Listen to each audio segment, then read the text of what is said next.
প্রস্তুতি নিয়ে ভারপ্রাপ্ত স্পিকার ব্যারিস্টার কায়সার কামালের সাথে বৈঠক করছেন ইসি সচিব আখতার আহমেদ। এ নিয়ে আরও খবর জানাতে সরাসরি যুক্ত হচ্ছেন সহকর্মী মিয়া আমিরুল। বৈঠকের আলোচ্যসূচি নিয়ে সবশেষ কি তথ্য আছে আপনার কাছে, আমাদের বিস্তারিত জানাবেন। জ্যোতিকা, আপনি নিশ্চয়ই জেনে থাকবেন রাষ্ট্রপতি নির্বাচন যেহেতু আগস্টের 20 তারিখে হতে যাচ্ছে, সেই ক্ষেত্রে নির্বাচন কমিশনের যিনি রয়েছেন প্রধান নির্বাচন কমিশনার, তিনি মূলত রিটার্নিং কর্মকর্তা হিসেবে দায়িত্ব পালন করবেন নির্বাচনী কর্তা হিসাবে। সেই ক্ষেত্রে প্রধান নির্বাচন কমিশনার কিছুদিন আগে যেহেতু স্পিকারের সাথে একবার দেখা করে গিয়েছিলেন, সেদিন পুরো কমিশন ছিল, তারই অংশ হিসেবে মূলত আজকে নির্বাচন কমিশনের যিনি সিনিয়র সচিব রয়েছেন আখতার আহমেদ, তিনি মূলত স্পিকারের সাথে বৈঠক করতে এসেছেন প্রস্তুতির বিষয়গুলো জানানোর জন্য। যেহেতু 20 তারিখে ভোট হতে যাচ্ছে, সেই ক্ষেত্রে খুব বেশি দিন বাকি নেই এবং আগামী 13 তারিখ পর্যন্ত মনোনয়ন জমা দেওয়ার একটি ব্যাপার রয়েছে। এবং এর পরের যে ব্যাপারগুলো রয়েছে সেগুলো হচ্ছে মূলত আগামী 16ই আগস্ট এবং সেই সাথে 18 এবং 20 তারিখে মূলত চূড়ান্ত যে ভোটের দিনক্ষণ কিংবা ভোটের সময় সেটি হতে যাচ্ছে।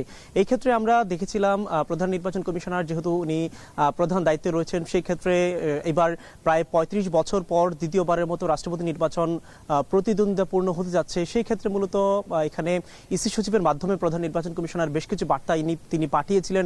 এর আগে আমরা দেখেছিলাম যে সংসদের কাছে নির্বাচন কমিশনের পক্ষ থেকে মূলত ভোটার তালিকা চাওয়া হয়েছিল।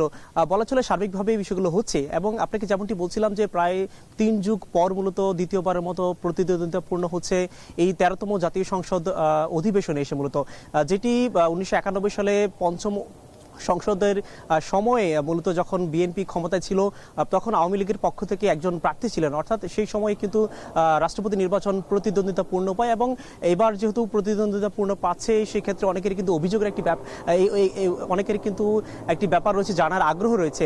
সেই ক্ষেত্রে মূলত আমরা যেমনটি জানতে পেরেছি যে রাষ্ট্রপতি নির্বাচনের সামগ্রিক যে প্রস্তুতি সেটি তো জানানো হচ্ছেই।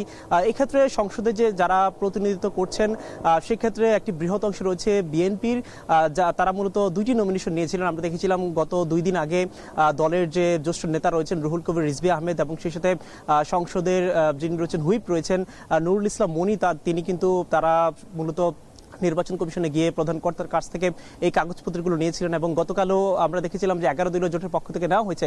অর্থাৎ বলা চলে সার্বিক যে প্রস্তুতি, সার্বিক যে বিষয়গুলো রয়েছে মূলত সেগুলো স্পিকারের সাথে জানার জন্য মূলত এসেছেন এবং নির্বাচন কিভাবে সুষ্ঠুভাবে সম্পন্ন করা যায় সার্বিকভাবে আলোচনার জন্য মূলত যিনি রয়েছেন সংসদের ভারপ্রাপ্ত স্পিকার, তার সাথে মূলত নির্বাচন কমিশনের যে সিনিয়র সচিব রয়েছেন তার এই আজকের এই বৈঠক এবং কিছুক্ষণ পরে মূলত ব্রিফিং হবে। এরপর আপনাকে আমরা আরও বিস্তারিত জানাতে পারবো। জ্যোতিকা। জাতীয় সংসদ ভবন থেকে যুক্ত ছিলেন সহকর্মী মিয়া আমিরুল।